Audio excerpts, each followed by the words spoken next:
Q9 న్యూస్కు స్వాగతం. వరద ప్రభావిత ప్రాంతాలను సందర్శించి దెబ్బతిన్న ఇళ్ల పరిస్థితిని పరిశీలించిన మాజీ ఎమ్మెల్యే బాజిరెడ్డి గోవర్ధన్ నిజామాబాద్ రూరల్లో కొండూర్ వాడి గ్రామాల్లో కురిసిన అతి భారీ వర్షాల కారణంగా వరద నీళ్లు ఇళ్లలోకి చేరి గృహోపకరణాలు పూర్తిగా నష్టపోయాయి. వరద బాధితులకు తక్షణమే నిత్యావసర వస్తువులు, ఆర్థిక సహాయం అందించాలని ప్రభుత్వాన్ని డిమాండ్ చేస్తున్నామని తెలిపారు.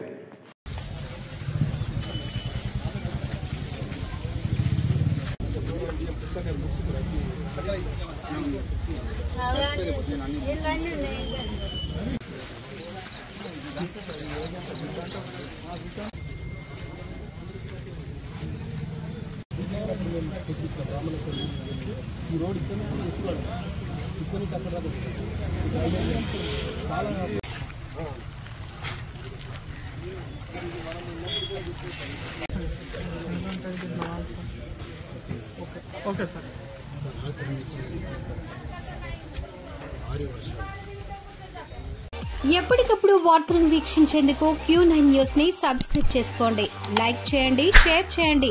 విలువైన సమాచారాన్ని ముందుగా మీరే తెలుసుకునేందుకు బెల్ బటన్ ని క్లిక్ చేయండి.